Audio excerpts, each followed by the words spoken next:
So it's been almost a week now since She-Hulk has come out on Disney Plus, and it was bad. All right, in my opinion, it was bad. Um, and as most of you probably know, the origin of She-Hulk was changed, and now the head writer of the show has come out and explained why that is.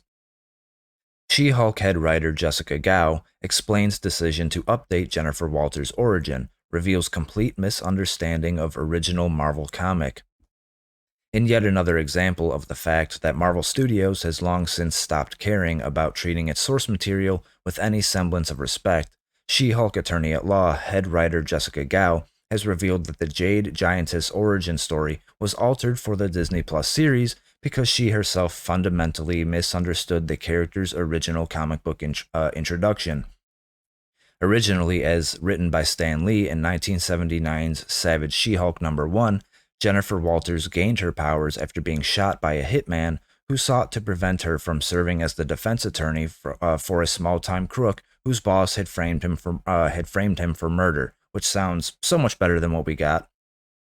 Unable to find any immediate medical assistance and unaware that his cousin has already lost a staggering amount of blood, Bruce Banner makes the executive decision to perform an emergency blood transfusion between himself and Jen, saving her life at the cost of imbuing her with her own set of Hulk powers.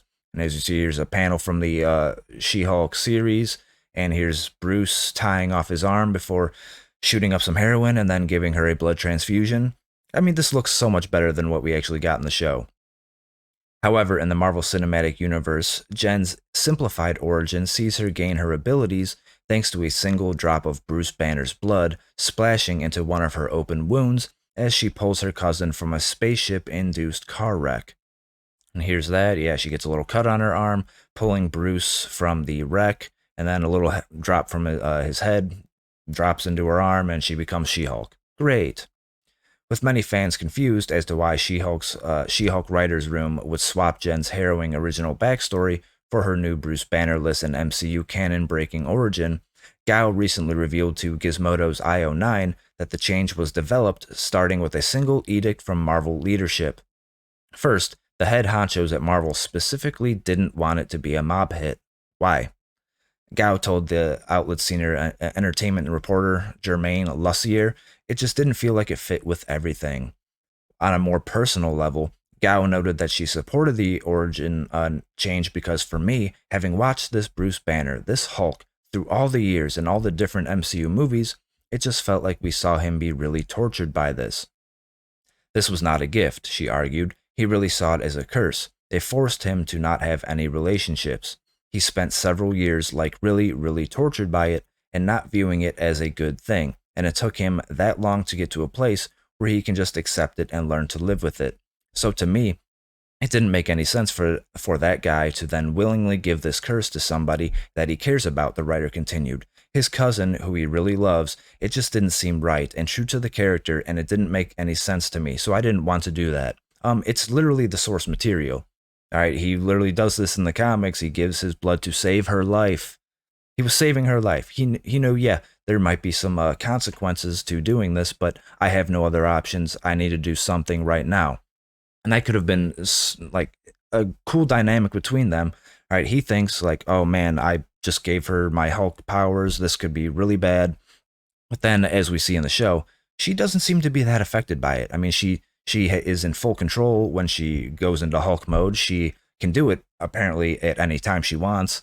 All right, so she so far doesn't see it as a curse. Maybe something happens in the next few episodes, but I mean, you could still have that cool dynamic where he feels bad about it, and then she's like, "No, hey Bruce, you saved my life. Thank you. It's okay." You could have something like that, but no, they chose to not have Bruce Banner save her. Gao also explained that from a practical angle, we just needed to be able to start the origin story very quickly. I didn't want to have to spend half an hour setting something up. The She-Hulk scribe dismissed. If you do a hit mob, it's like, well then why? What happened? Let's just get to the meat of everything. So you're lazy. That's what this tells me right here. I didn't want to spend half an hour setting something up.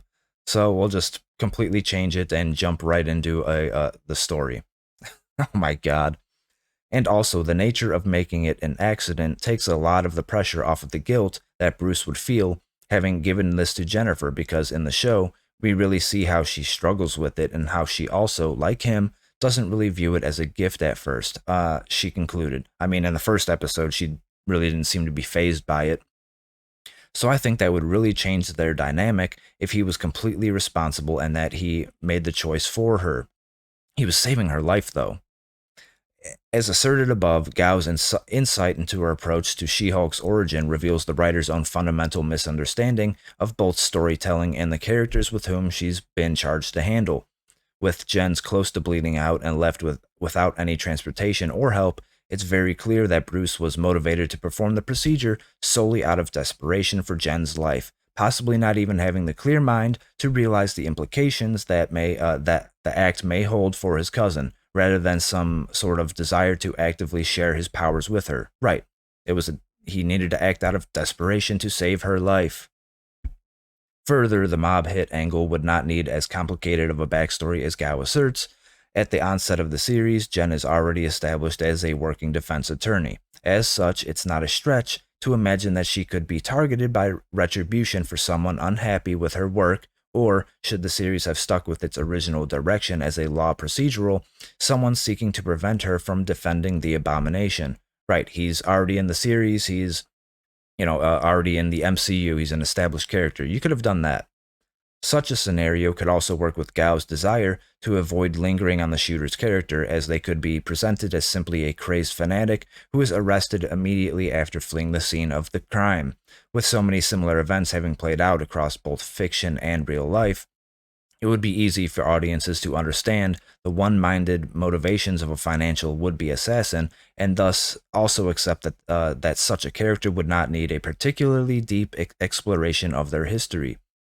In fact, that's quite literally how She-Hulk was introduced in the comics, with both her and the entire storyline regarding her would-be assassins was introduced within the first few pages of her debut book.